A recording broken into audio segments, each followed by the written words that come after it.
Do Muslims and Christians worship the same God? Now, this is a very complicated question, and that's what I want to urge right off the bat. This is not as simple as it looks.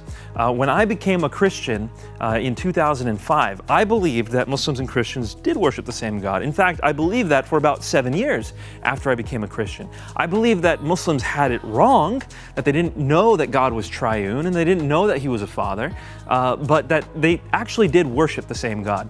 I don't believe that anymore. And here's the reason why. The primary reason, there's lots of other reasons, but the primary reason why is because the Christian God is triune.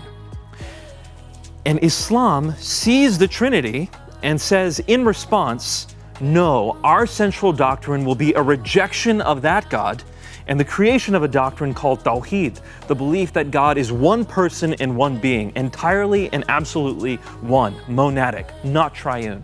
Islam is so emphatic about this doctrine that it becomes the central tenet of the Islamic faith.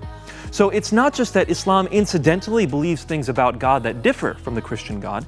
It sees the Christian God and it denies it, sets up its own religion in contradistinction. Now, how much? Is it just slightly opposed? I would argue that these are diametrically opposed, antithetical to one another. Islam teaches that if you believe in a Trinity, you will go to hell. Chapter 5, verse 73. Islam teaches that if you believe that Jesus is God, you will go to hell. Chapter 5, verse 72. Islam teaches that God is not a father, chapter 112. In fact, it tells Muslims to rebuke Christians and Jews for saying we are the beloved children of God, chapter 5, verse 18 of the Quran.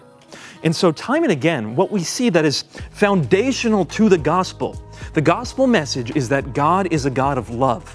How can He be a God of love? It's because He exists as a community of three. See this, there's one God who exists as three persons.